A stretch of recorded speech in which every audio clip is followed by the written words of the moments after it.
Hello guys, welcome to our YouTube channel this Google. आज की video में बात करने वाले हैं national bank for agriculture and rural development की तरफ से आपकी रिक्रूटमेंट आई है for the post of assistant manager in grade A RDBS और राज्यसभा की पोस्ट इसमें रहने वाली है। तो इस वीडियो में डिटेल में डिस्कस करने वाले हैं कि आपका एलिजिबिलिटी क्राइटेरिया रहता है, कौन कौन अप्लाई कर सकता है, क्या सिलेक्शन प्रोसेस रहने वाला है। तो सब कुछ जानने के लिए वीडियो के अंत तक बने रहिएगा।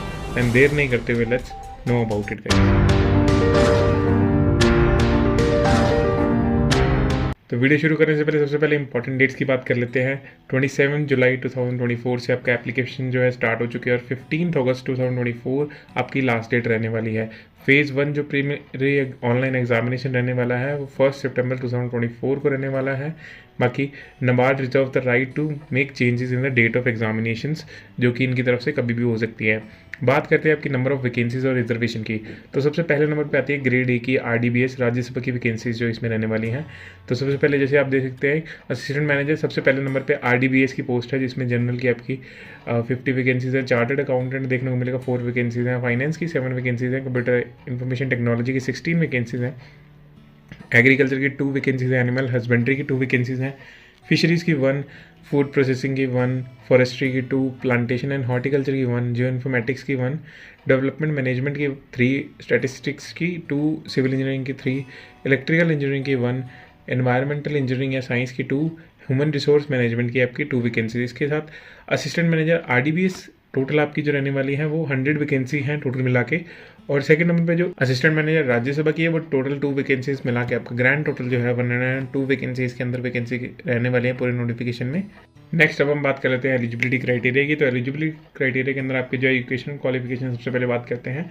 तो उन्होंने एक कंडीशन दे रखी है कि जो कैंडिडेट आपका असिस्टेंट मैनेजर आरडीबीएस या राज्यसभा में किसी एक अगर जनरल में अप्लाई कर रहा है तो वो जनरल के अलावा किसी और स्ट्रीम में अप्लाई नहीं कर पाएगा।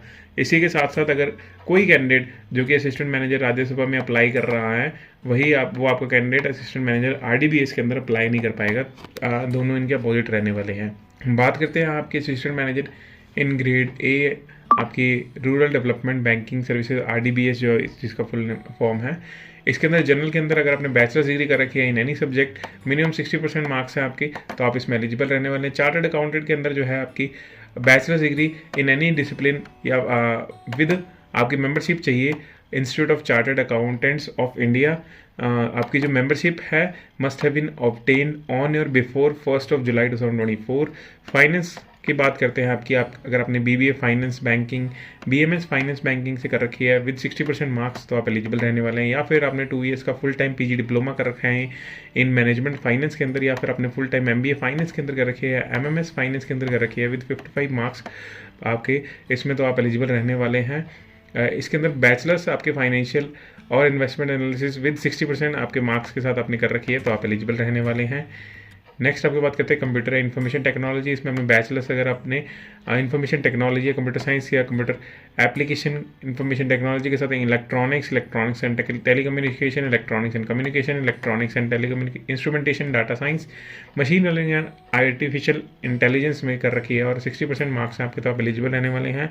सेम सभी ब्रांचेस के लिए अगर आपने पोस्ट ग्रेजुएट डिग्री कर रखी है तो भी एलिजिबल है और ग्रेजुएशन कर रखी है इन 60% मार्क्स और आपने कर रखी है। और आपके पास और अगर अपने ग्रेजुएशन के साथ आपके पास एक सर्टिफिकेट है जो कि department of electronics and accreditation of computer course, ये आपके पास बी लेवल का सर्टिफिकेट है तो भी आप एलिजिबल रहने वाले हैं इस पोस्ट के लिए।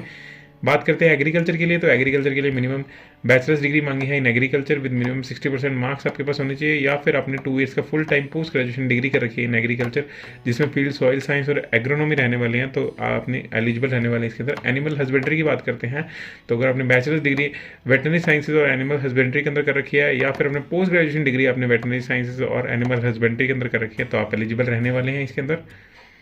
फिशरीज़ की बात करते हैं तो बैचलर्स डिग्री फिशरीज़ के अंदर आपने पोस्ट ग्रेजुएशन डिग्री आपने फिशरीज़ के अंदर कर रखी है तो आप एलिजिबल है। फूड साइंसेज के अंदर भी आपने bachelors food sciences, food processing, food technology, dairy technology या फिर आपने पोस्ट ग्रेजुएशन डिग्री कर रखी है इन ब्रांचेस के अंदर तो आप एलिजिबल हैं। फॉरेस्ट्री के अंदर आपने बैचलर्स डिग्री फॉरेस्ट्री के अंदर कर रखी है या फिर अपने पोस्ट ग्रेजुएशन डिग्री कर रखी है फॉरेस्ट्री के अंदर तो आप एलिजिबल रहने वाले हैं।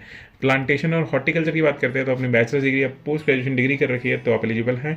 जियो इन्फॉर्मेटिक्स के अंदर भी आपकी पोस्ट ग्रेजुएशन और डिग्री या फिर अपने बैचलर्स डिग्री कर रखी है तो भी आप एलिजिबल रहने वाले हैं। डेवलपमेंट मैनेजर के अंदर आपकी बैचलर्स डिग्री इन social work, rural development, rural management, development studies, development management, development administration, economic, development economics, या फिर अपने सेम ब्रांचेस के अंदर पोस्ट ग्रेजुएशन डिग्री कर रखी है तो भी आप एलिजिबल रहने वाले हैं। स्टैटिस्टिक्स के अंदर अगर आपने bachelors degree statistics mathematical economics या इकोनॉमेट्रिक्स या स्टैटिस्टिक्स एंड इन्फॉर्मेटिक्स, या आपने अप्लाइड स्टैटिस्टिक्स एंड इन्फॉर्मेटिक्स के अंदर आपने बैचलर्स डिग्री या फिर अपने पोस्ट ग्रेजुएशन डिग्री कर रखी है तो भी आप एलिजिबल रहने वाले हैं। सिविल इंजीनियरिंग के अंदर आपने बैचलर्स या फिर पोस्ट ग्रेजुएशन डिग्री आपकी सिविल इंजीनियरिंग के अंदर कर रखी है तो आप एलिजिबल हैं। सेम यही इलेक्ट्रिकल के लिए रहने वाला है, एनवायरमेंटल के लिए। और ह्यूमन रिसोर्स की बात करते हैं तो बैचलर्स डिग्री और आपका अगर आपने 2 साल का पोस्ट ग्रेजुएशन डिग्री या डिप्लोमा कर रखा है इन पर्सनल मैनेजमेंट या फिर इंडस्ट्रियल रिलेशन या फिर ह्यूमन रिसोर्स या ह्यूमन रिसोर्स डेवलपमेंट या लेबर लॉ, तो आप एलिजिबल रहने वाले हैं इस वैकेंसी के लिए। बात करते हैं असिस्टेंट मैनेजर इन ग्रेड ए राज्यसभा की जो पोस्ट थी आपकी, जो बैचलर्स डिग्री कर रखी है आपने इन इंग्लिश और Hindi with Hindi and English as a compulsory और इलेक्टिव सब्जेक्ट और आपके 60% मार्क्स हैं आपके तो आप एलिजिबल हैं। और आपके इसके साथ इन्होंने मांगा है PG diploma in translation minimum 1 year का in Hindi to English and vice versa, तो आपके पास आप इसमें एलिजिबल रहने वाले हैं। और इनके अलावा आपके पास candidate must have studied English and Hindi as subject in at least 2 years in bachelor's degree course, या फिर आपने मास्टर्स डिग्री कर रखे in Hindi with minimum of 60% marks. Candidate must have studied English as main या elective subject for at least 2 years, या फिर आपने master degree कर रखी है इंग्लिश तो आपको हिंदी आपका जो है मेन इलेक्टिव सब्जेक्ट होना चाहिए और आपने 2 सालों से पढ़ा होना चाहिए। अब स्क्रीन पे आपको इंडिकेटिव रोल्स और आपके जो नेचर ऑफ वर्क रहने वाला है आपको देखने को मिलेगा अलग अलग वैकेंसी के सामने, जैसे कंप्यूटर साइंस के सामने लिखा है, फाइनेंस या चार्टर्ड अकाउंटेंट के सामने लिखा है। बाकी सारी जो अदर वैकेंसीज है उनके लिए कॉमन जो वर्क रहने वाला है ये सबकी के लिए रहने वाला है, ये सारा आपका है। एज लिमिट की बात करते हैं तो एज लिमिट जो आपकी 21 से लेकर 30 ईयर्स के बीच होनी चाहिए एज ऑन 1 जुलाई 2024। इसके बाद आपकी बात करते हैं रिलैक्सेशन की, तो रिलैक्सेशन 3 ईयर्स का ओबीसी को दिया जाएगा, 5 ईयर्स का SC/ST को दिया जाएगा, एक्स सर्विसमैन वगैरह को आपका जो गवर्नमेंट नॉर्म रहने वाली है उनके अकॉर्डिंग दिया जाएगा, 10 ईयर्स का PWD को दिया जाएगा जिसमें जनरल को 10 ईयर्स का मिलेगा, 13 ईयर का PWD OBC को मिलेगा, 15 ईयर का PWD SC/ST को दिया जाएगा। सिलेक्शन प्रोसेस की बात करते हैं तो सिलेक्शन प्रोसेस के अंदर हम सबसे पहले प्रीलिमिनरी एग्जामिनेशन रहने वाला है जिसमें रीजनिंग रहने वाली है 20 क्वेश्चन 20 मार्क्स के, इंग्लिश लैंग्वेज 30 क्वेश्चन 30 मार्क्स के, कंप्यूटर नॉलेज 20 क्वेश्चन 20 मार्क्स के, क्वांटिटेटिव एप्टीट्यूड 20 क्वेश्चन 20 मार्क्स के, डिसीजन मेकिंग 10 क्वेश्चन 10 मार्क्स के, जनरल अवेयरनेस 20 क्वेश्चन 20 मार्क्स के, economic and social issues 40 question 40 marks के आपके रहने वाले हैं, और agriculture and rural development with emphasis on rural India 40 question 40 marks के। बाइलैंग्वेज हिंदी और इंग्लिश रहने वाला है except test for English language जो रहेगा। कंपोजिट टाइम आपको 120 मिनट्स दिए जाएंगे, 200 क्वेश्चन इसके अंदर रहने वाले हैं 200 मार्क्स के। क्वालिफाइंग सेक्शन रहने वाले हैं आपके test of reasoning, English language, computer knowledge, quantitative aptitude, decision making. Merit section जो रहेंगे general awareness, economic and social issues, और इसके अलावा जो agriculture and rural development and with emphasis on rural area आपका रहेगा, ये आपके मेरिट लिस्ट रहेंगे। जो सिलेक्शन रहेगा वो कैंडिडेट का मेंस एग्जामिनेशन के बेसिस पे रहेगा, in scored in merit section only, जो आपका उसके बेसिस पे आपका शॉर्ट लिस्टिंग रहने वाली है। मेंस एग्जामिनेशन की बात करते हैं तो मेंस के अंदर पेपर 1 और पेपर 2 रहने वाले हैं। पेपर 1 आपका जनरल इंग्लिश का रहने वाला है, ऑनलाइन डिस्क्रिप्टिव पेपर होने वाला है, 3 क्वेश्चन होंगे, 100 मार्क्स के, 90 मिनट्स की ड्यूरेशन दी जाएगी जिसमें आपको descriptive answer to be typed using keyboard दिया जाएगा। पेपर 2 की बात करते हैं economic and social issues and agriculture and rural development रहने वाला है। ऑब्जेक्टिव टाइप आपके 30 क्वेश्चंस रहेंगे 50 मार्क्स के और 30 मिनट्स की ड्यूरेशन दी जाएगी। इसके बाद डिस्क्रिप्टिव रहेगा, 6 क्वेश्चन रहेंगे जिसमें से आपको 4 अटेम्प्ट करने रहेंगे, 2 क्वेश्चन जो रहेंगे 15 मार्क्स करेंगे और 2 क्वेश्चन आपके 10 मार्क्स करेंगे, 50 मार्क्स आपके टोटल रहने वाले हैं और आपके 90 मिनट्स की ड्यूरेशन रहेगी। डिस्क्रिप्टिव आंसर्स रहेंगे जिसमें आपको कीबोर्ड की मदद से हिंदी या इंग्लिश में आपका आंसर देना रहेगा। Main examination for the post of specialist की बात करते हैं तो सेम आपकी पेपर 1 तो आपका बिल्कुल सेम रहने वाला है। पेपर 2 के अंदर है आपके जो ये भी आपका वैसा का वैसा ही रहने वाला है, इसमें कोई भी चेंजेस नहीं है, बस इसमें आपका जो स्ट्रीम स्पेसिफिक पेपर रहेगा इसके अंदर जो आपका था इकोनॉमिक और सोशल इश्यूज पे था। बाकी आपका जो जैसे आपके टेक्निकल कंप्यूटर साइंस की बात करते हैं, civil engineering, mechanical engineering, electrical engineering, तो इनके अंदर जो आपका है स्ट्रीम स्पेसिफिक पेपर रहने वाला है, अदरवाइज पैटर्न में कोई भी डिफरेंस नहीं है। नेक्स्ट बात करते हैं आपकी मेन एग्जामिनेशन आपका पोस्ट ऑफ राज्यसभा की है, इसमें भी आपका सेम रहने वाले। पेपर 1 आपका जो है 3 क्वेश्चन रहने वाले, 100 मार्क्स के रहने वाले, इसके अंदर 90 मिनट्स की ड्यूरेशन रहने वाली है और आपको पेपर 2 स्ट्रीम स्पेसिफिक रहने वाला है। बाकी सारा पैटर्न जो है वो बिल्कुल सेम रहने वाला है इसके अंदर। इसके बाद साइकोमेट्रिक टेस्ट रहने वाला जो मैंडेटरी रहेगा, MCQ बेस्ड रहेगा, 90 मिनट्स की ड्यूरेशन रहेगी और इंटरव्यू के अंदर आपका ग्रेड ए RDBS या राज्यसभा का 50 मार्क्स की रहने वाली है इसके अंदर आपका इंटरव्यू की। नेक्स्ट आपको पूरा का पूरा सिलेबस जो है वो यहीं इस नोटिफिकेशन में देखने को मिल जाएगा। नोटिफिकेशन का लिंक आपको डिस्क्रिप्शन बॉक्स में मिल जाएगा, जहां से आप डायरेक्टली इसको डाउनलोड कर सकते हैं और आराम से पढ़ सकते हैं। वहीं आपको सारा का सारा सिलेबस आपको यहीं देखने को मिल जाएगा, जैसे कि आप स्क्रीन पॉज करके देख सकते हैं। ये सारा आपको अलग अलग वैकेंसीज के वाइज आपको ये आपको देखने को मिल जाएगा कि कौन सी चीज़ में कौन सा सिलेबस रहने वाला है। ये पूरा आपको डिटेल सिलेबस इन्होंने बता दिया है। एग्जामिनेशन सेंटर्स भी आपको अभी स्क्रीन पे देखने को मिल जाएंगे, वीडियो पॉज कर लीजिए। फेज़ 1 के सबसे पहले इन्होंने दिए हैं एग्जामिनेशन सेंटर्स, हर आपके स्टेट के अंदर और यूटी के अंदर रहने वाले हैं ये एग्जामिनेशन सेंटर्स। और देन आपको इनके फेज़ 2 के भी आपको एग्जामिनेशन सेंटर्स देखने को मिल जाएंगे। फेज़ 3 और फेज़ 2 के आपके सेम रहने वाले एग्जामिनेशन सेंटर्स। एप्लीकेशन फ़ी की बात करते हैं तो एप्लीकेशन फ़ी जो है फॉर SC ST PWBD आपके नील रहने वाली है। 150 रुपीज़ इंटीमेशन चार्जेस रहेंगे, जिसमें टोटल आपका 150 रुपीज़ SC ST PWBD को पे करना रहेगा। फॉर अदर्स के लिए एप्लीकेशन फ़ी 700, इंटीमेशन चार्जेस 150 और टोटल आपको 850 पे करना रहेगा।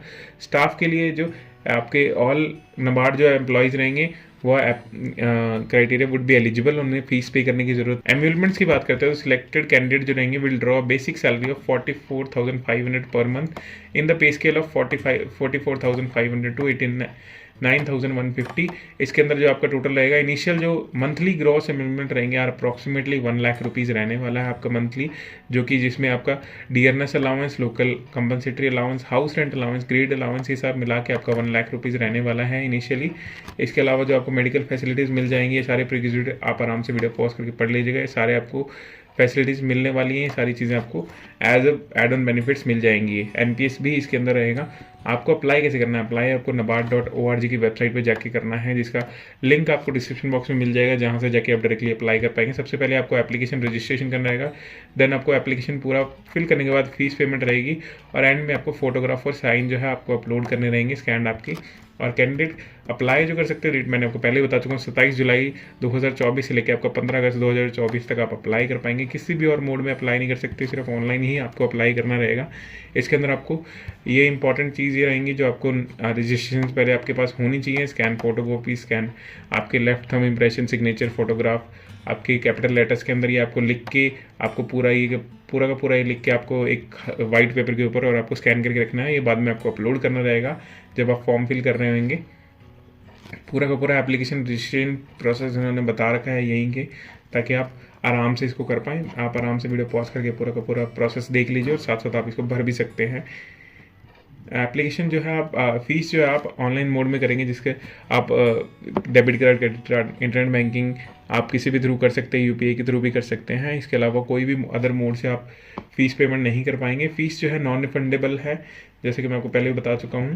बाकी नोटिफिकेशन के एंड में आपको अपेंडिक्स 1 आपको ये सारे फॉर्मेट्स मिल जाएंगे, जहाँ से जाके आप डायरेक्टली इन फॉर्मेट्स को डाउनलोड करके अपना फिल कर सकते हैं। ये आपकी कास्ट सर्टिफिकेट और ये आपके PWD एज अ सर्टिफिकेट्स वगैरह रहने वाले हैं, जिनको आप यूज़ करके इनमें एप्लीकेशन फॉर्म में आपको मदद मिलेगी। तो गाइस आज के वीडियो में इतने रहने वाला है। अगर आपको कोई भी क्वेरीज है तो कमेंट बॉक्स में आप अपनी क्वेरीज डाल दीजिए, वहाँ मैं आपका आंसर जरूर करूँगा। और अगर आपको वीडियो अच्छी लगी तो वीडियो को लाइक कीजिए, अपने दोस्तों के साथ शेयर कीजिए, ताकि उन्हें भी इस नोटिफिकेशन के बारे में पता चले। और भूलेगा नहीं हमारे चैनल को सब्सक्राइब करना और बेल आइकन प्रेस करना, ताकि आपको हमारी आने वाली वीडियोज़ की नोटिफिकेशन मिले सबसे पहले। Thank you so much guys, have a nice day, bye bye guys.